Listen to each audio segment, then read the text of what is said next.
anything. So then I'm assuming that, bless you, I'm assuming that chapter 2 is completely done. Yes. Yes, please. Priscilla, go ahead. I was doing, I think it was 16, like 26. Yes. And like, it had part A and part B. Okay. I was stuck in part B. Okay. Finding the domain Okay. of the function. Okay, what is the function? It was F, and then like the little circle. Oh, F comp G Yeah. of X. Okay. Remember I said I did not show you any example with the domain of the function composition. I will not ask you the domain of function composition. Why? Because I'm giving you the wrong impression. All the problems in this book will come up with all real numbers, no matter what you do. But that's not true. They selected specific problems. But I would like to show it to you since you asked, let's do this particular problem. It's a very good practice, but I will not put this on a test or final exam, promise. Yes. F of x. I need f of x and g of x, otherwise we cannot illustrate. It was the square root of x, and then g of x is x minus 8. Very good. So we're asked to find the domain of f comp g because it's very important, or g comp f. Which of these two we want to find the domain for? It's a perfect example, and thank you for bringing it to class. Which one are we asked?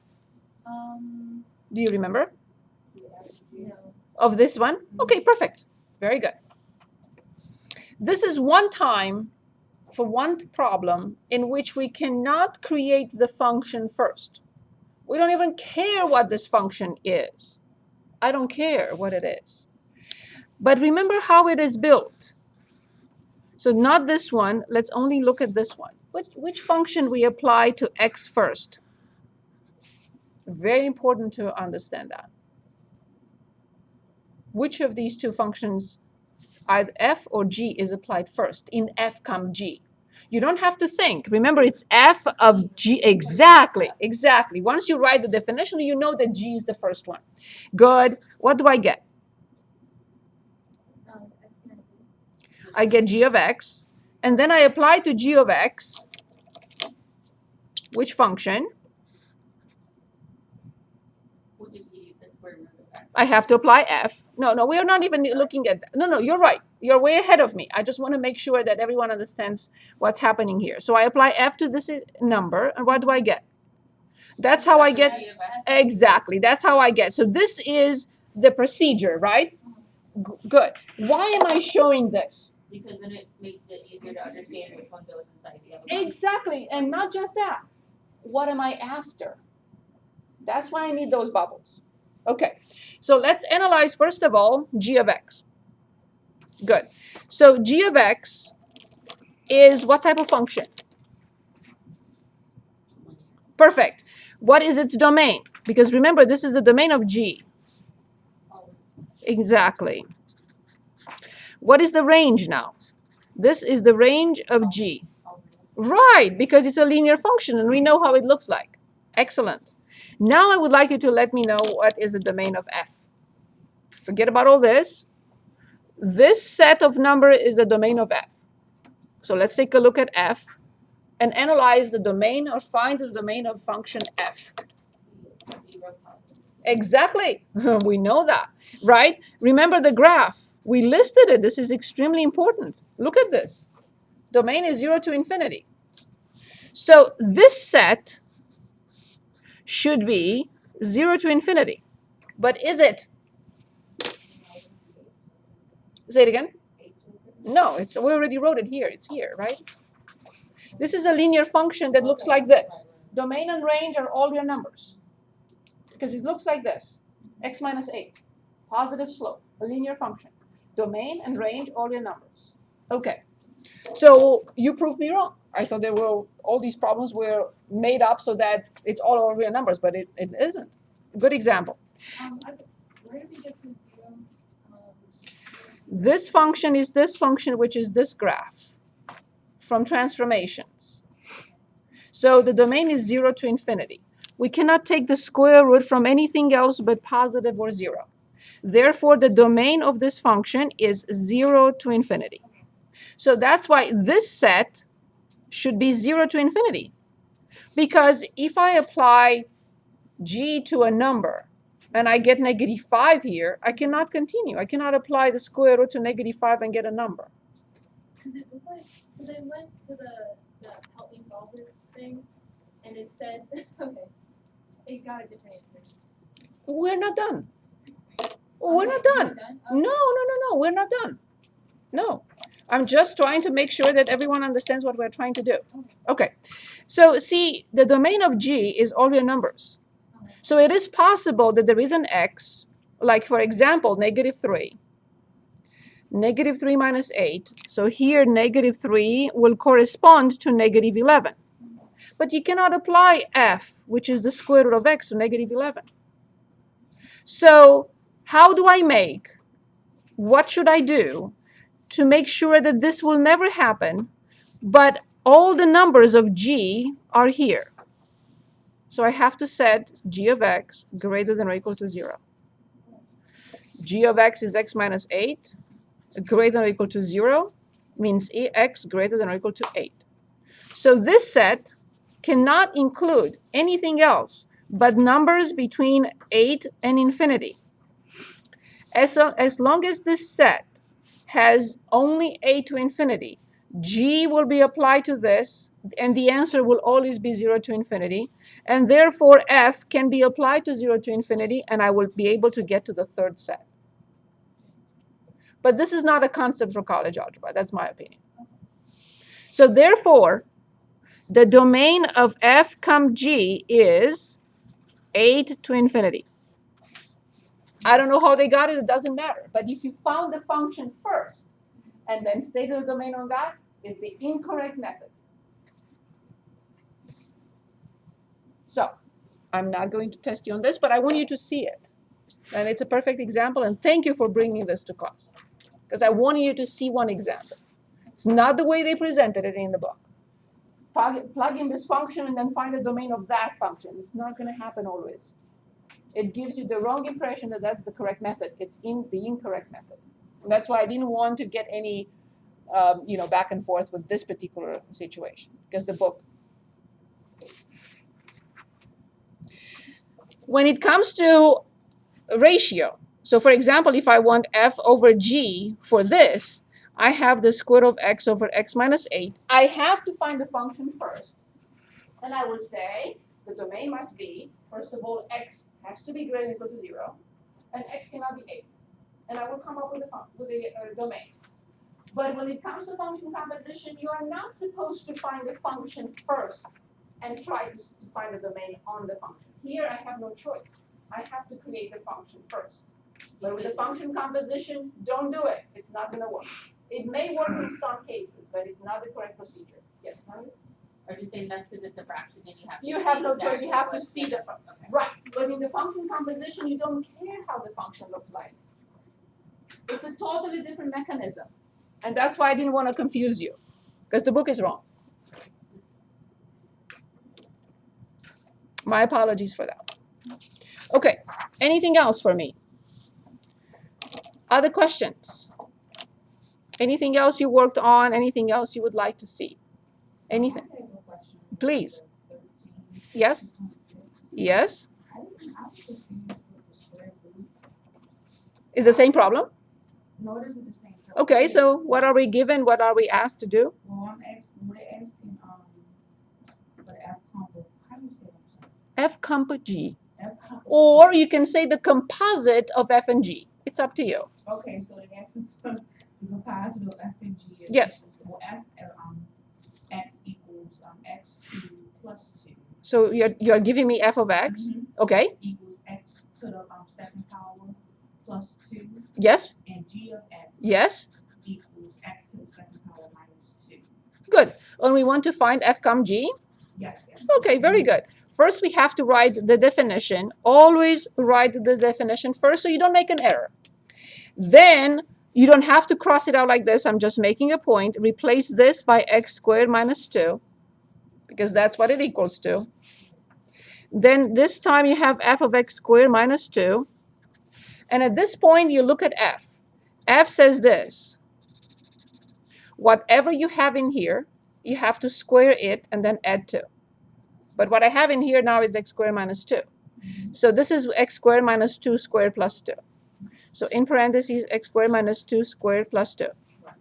Now, if you did not practice what we did on the first day of classes, and you did not write x to the 4th minus 4x squared plus 4 plus 2, then you got a different answer. I'm not sure, maybe there was a different error. I'm not saying. So x to the 4th minus 4x squared plus 6. When you square a binomial, you have to have 3 terms. Oh, because you did 2 plus 2, which got you 4. Like, why did you First term squared Yeah, I know that. X. minus 2 times the first times the second plus the second term squared. That's how we square binomial. The first handout of the semester. That's why I did that, because it pops up all the time, so we don't have to talk about it. I had to pull that out. Yes, this is the basic concept that we always have to go back to. Is this better? Other questions? Anything else you worked on? Now you understand why I gave that to you on the first day. Because I knew we were going to be chased by it all the time. Other questions for me? Okay, let's graph one more function. Like, for example, negative x plus 1 squared plus 4. What type of function is this?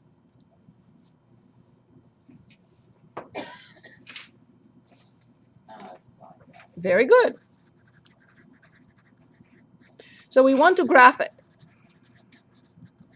That's what our question right now. Well, remember the other option was, when we looked at a problem last time, it was something like this. X squared, I'm making this up, plus 4x plus 3. What's the difference between this and this? Can anyone tell us? Oh, the difference is... Exactly. What does this have that does not, that this one doesn't? You just have that one. You like the inverse of it with the negative up there on the extra, and then you just factor. No. What is the difference between this layout and this layout? Forget about close. In parentheses, it's in the standard form. That's another thing that I disagree with the book. By the name of the standard form. But Steve is right. Basically, he really says this. This one has a completed square. That's the only difference. This one does not. This one we had to go through all those steps, and with this one we're going to go through the same steps. But this graph I know without even doing anything. What is the base function? That's why we did transformations in chapter 2. What is the base function for that? Good. Where do I shift it? Left. Left 1. What do I do then? In the order of operations? You do not. Reflect. Yeah. And then? You're gonna make it. You gotta move it up. This is a plus 4. Say it again. You go up 4. Perfect. Can anyone, without even graphing it, give us the vertex? Okay. You start at 0, you go to the left 1. You go up 4. 1. Careful. No. Negative 1. Comma. 4. And we haven't even graphed it. But we know x squared. And we know transformations on x squared. So that's the only difference. In here, I do not have to perform any calculations for the vertex. Can anyone give us the vertex one more time? That's it.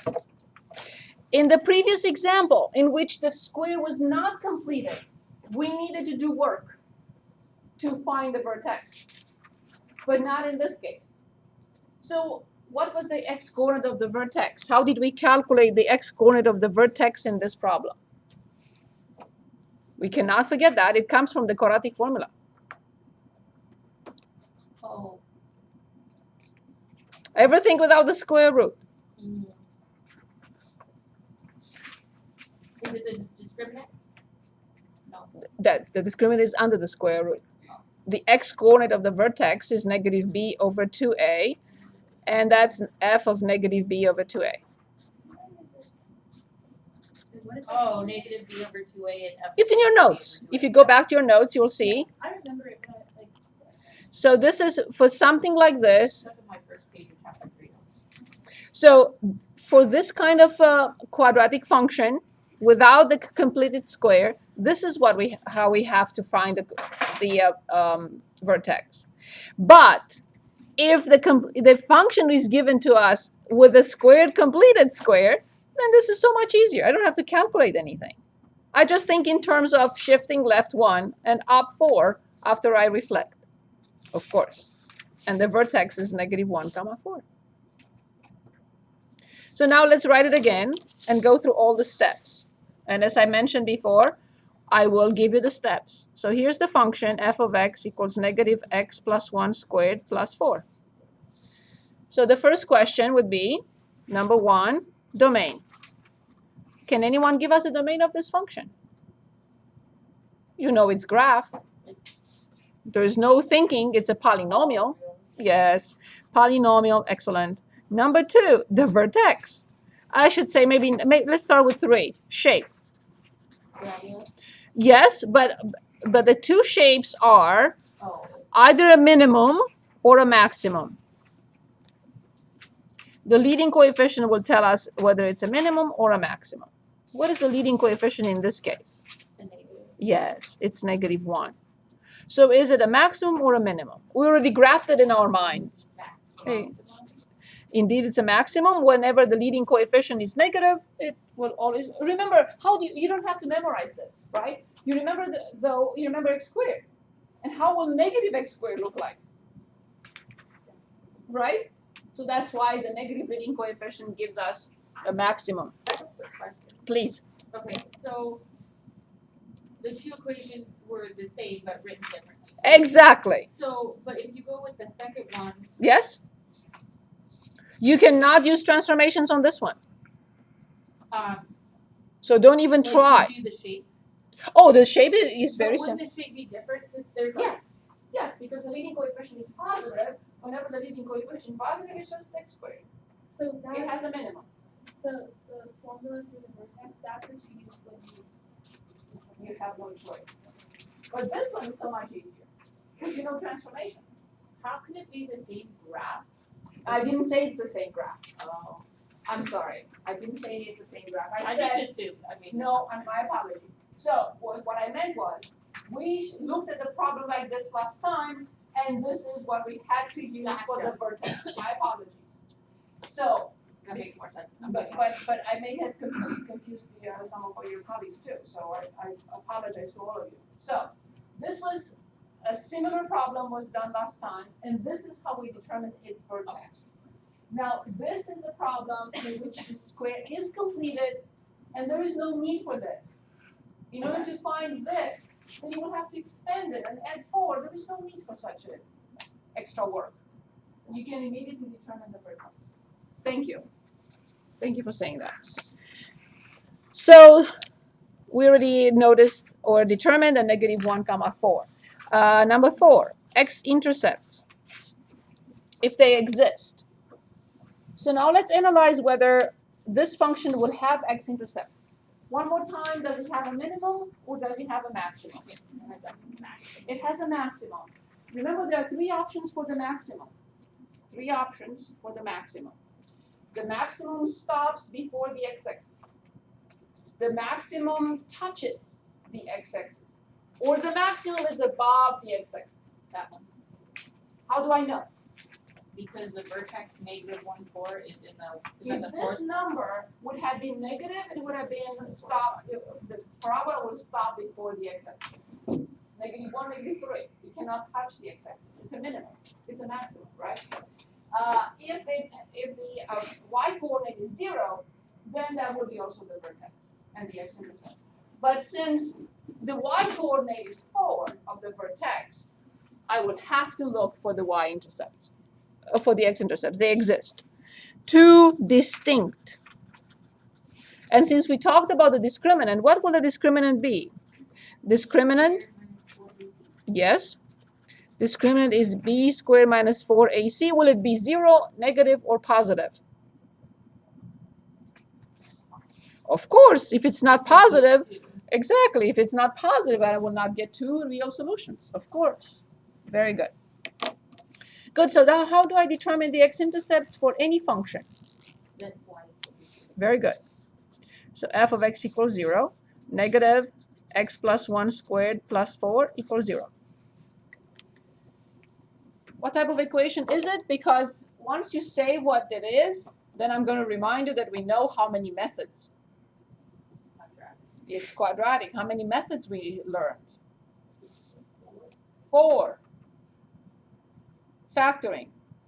Taking square roots, completing the square, and quadratic formula. Which one is the best for this?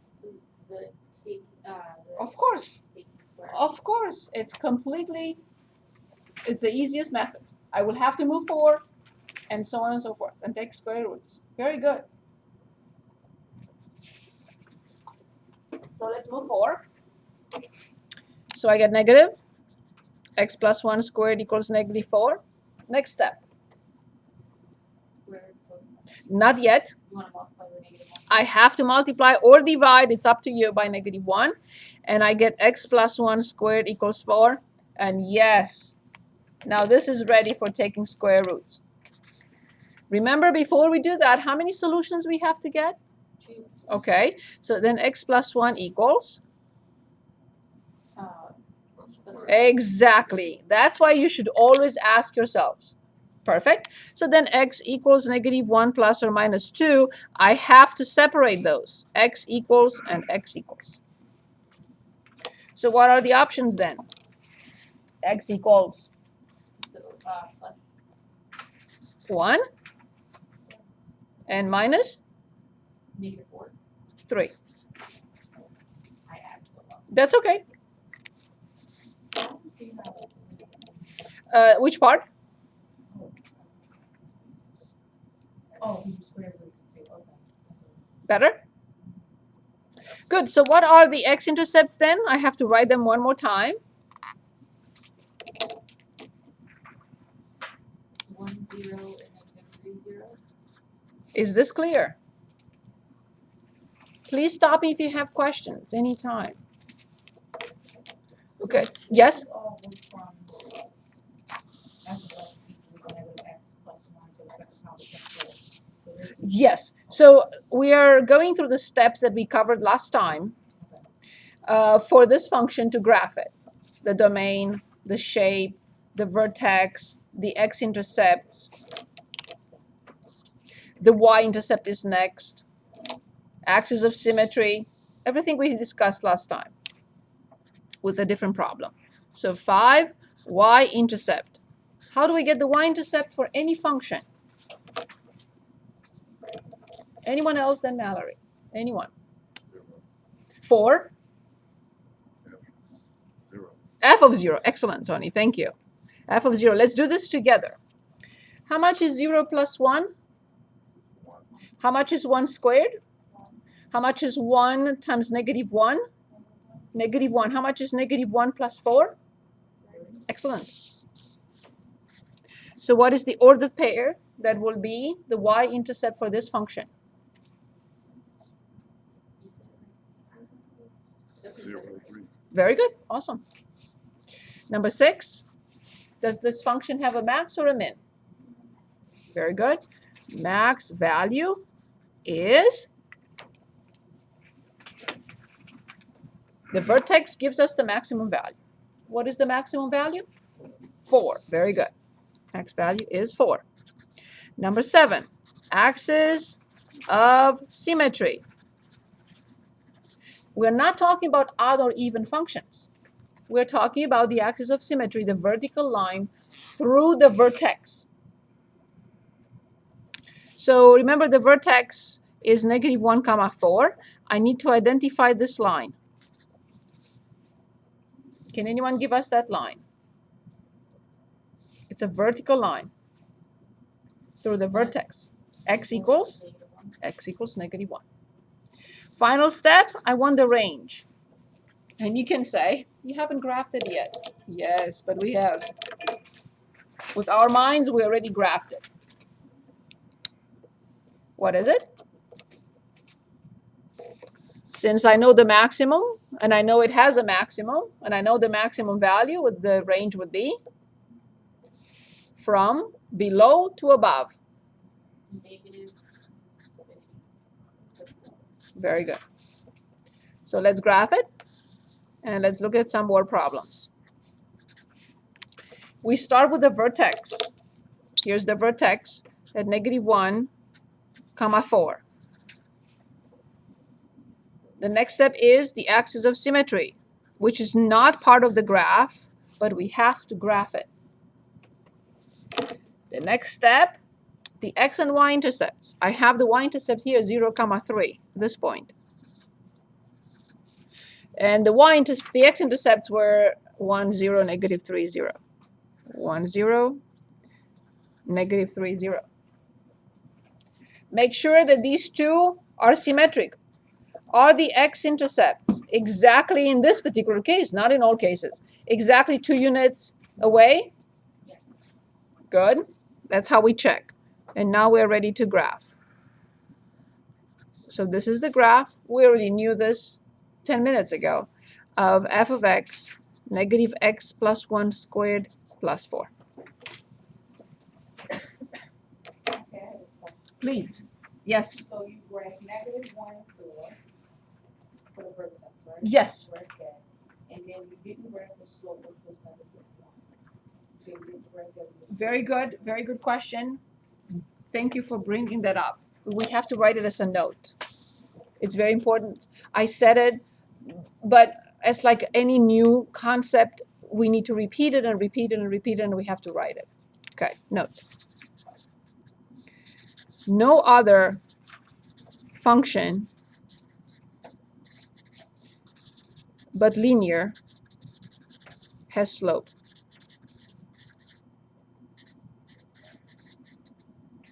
Ever. For any function that is not linear, we will never ever talk about the slope. If the function is linear, we can talk about the slope. If the function is anything else, no function has a slope.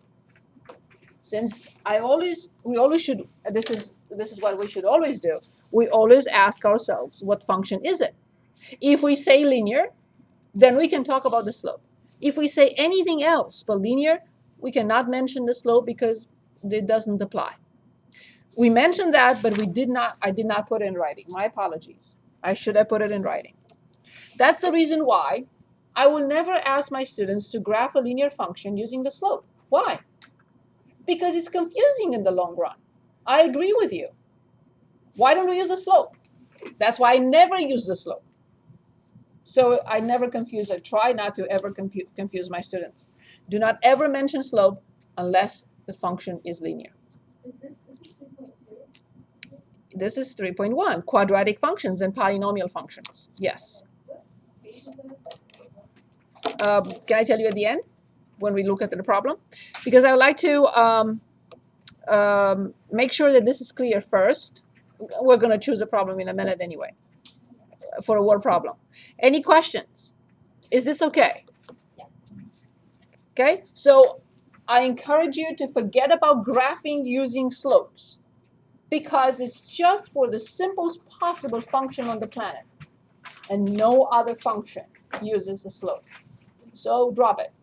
In other words, always look for the x and y intercepts for the linear function so you don't get confused in the long run. Okay, so now I'm ready for the page number. Page 360, page 360, 361. So let's look at a word problem like, yes, 60. 60 on page 361. A ball is thrown upward and outward. So something like this. Right? Do you notice the trajectory of my marker? Forever. Exactly. One more time. Obviously, it's not linear, right? So here it is. So we went up to a maximum and then eventually hit the ground. Perfect. That is a perfect example of a quadratic function. So the function is given to, what was, Priscilla, you had something? No. Somebody asked something? I'm sorry. Okay, so it's on page 361. Here's the function f of x equals negative 0.8 x squared plus 3.2x and plus 6. Okay. The ball is thrown upward and outward from a height of 6 feet. Fine. The height of the ball. So the graph looks something like this. So it was thrown from here up. And this is the 6 feet distance from the ground. X, so I have to write down what these mean. X and what f of x mean. X is the ball's horizontal distance. So x, so for example, this is x.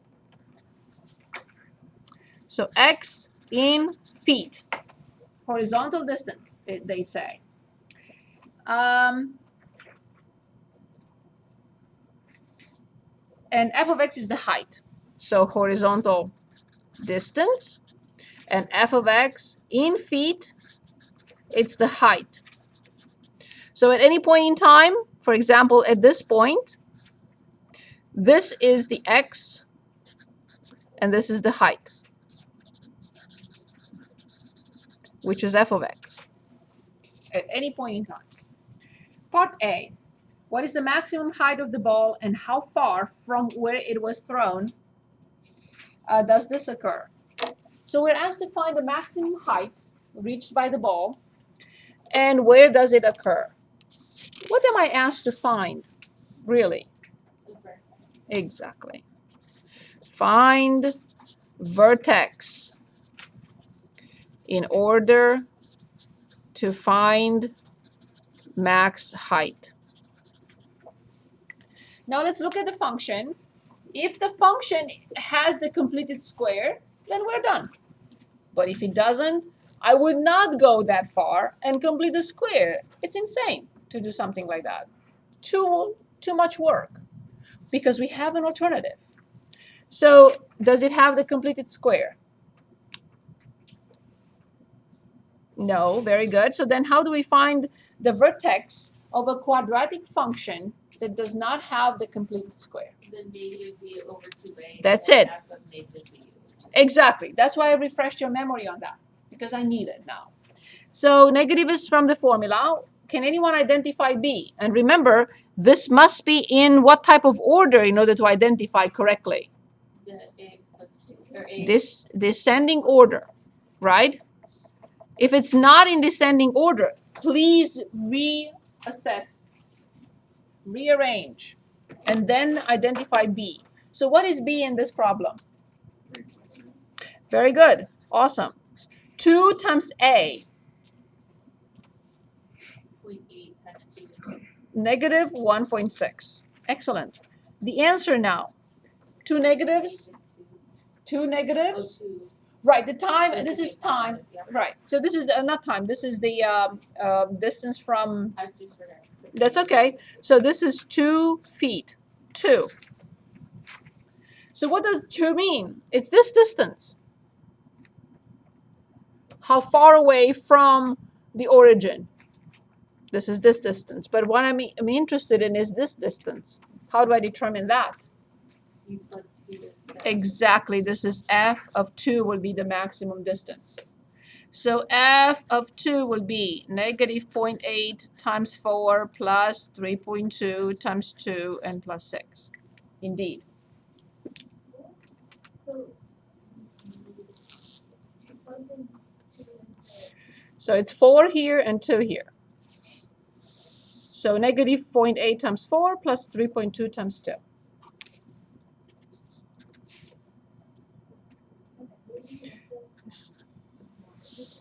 2 squared. You don't have to do it like this. Just punch in your calculator and give me the answer. Oh, okay. I just squared already. So this is negative 3.2 plus 6.4 and plus 6.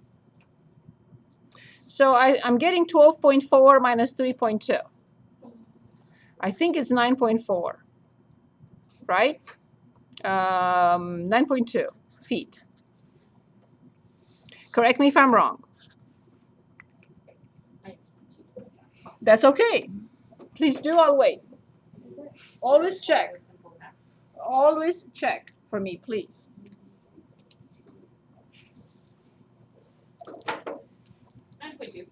Perfect. So then what will we answer? Max height is 9.2 feet when the ball is how far away from the point of throw? 2 feet. When the ball is 2 feet away. If the X is a location. X is And always the the Y location and the height is yes. So in other words, when I throw the ball up in the air, it reaches the maximum exactly 2 feet away from me. And what is the maximum? 9.2 feet. Is that better? Yes? Part B. How far does the ball, this is not the right order, correct? I cannot find how far, I cannot find the maximum height and then how far. I have to find how far first and then the maximum height, correct? So, how far does the ball travel horizontally? Oh, the second question is something else. How far does a ball travel horizontally before hitting the ground? So, here's the situation. This is what we have so far. This is the 6 feet. This is the 2 feet we have. How much is this? 9 feet. Very good. But now they're asking us this. I'm throwing it up in the air, it reaches the maximum, and eventually it will hit the ground. How far away from me will the ball hit the ground? And what do I do? Is it really just asking you to find what the second X-intercept is? Excellent. So this will be X-intercept. There will be another X-intercept here, but who cares about it? It's behind me, right? I'm preventing for that to happen because I'm here where the ball is in my hand. It's not over there, it's right here. And I throw it up in the air. Very good. So how do I find the X-intercept? For any function. With Y equals 0. F of X equals 0. Negative, what was my function? Negative 0.8x squared Plus 3.2x plus 6 equals 0. Again, I know I sound like a complete broken record. What type of equation is this? So I know what to do. We agree it's quadratic? Good. We have 4 methods. No, actually, I can only apply 1. That's the quadratic. Of course. But not before. If you prefer my method. If you don't prefer my method, you do what you want. Multiplied By by 10. negative 1, and I would multiply by negative 10. I completely agree. Multiply everything by negative 10 and get 8x squared plus 32x plus 60 equals 0. At least multiplying by negative 1. We multiply by negative 10 to just get rid of decimal numbers. And yes, I will divide both sides by 4 to make it even simpler. Again, if that's what you want to do. So, so this will be 2x squared plus 8x and plus 15 equals 0. Why? Because I like to simplify. And I like to work with the smaller numbers than if possible. So then x equals negative b plus or minus b squared minus 4 times 2 times 15 divided by 2 times 2, which is 4. Quadratic formula that we learned in chapter 1. But I would like to show you with the graphing calculator how we do this.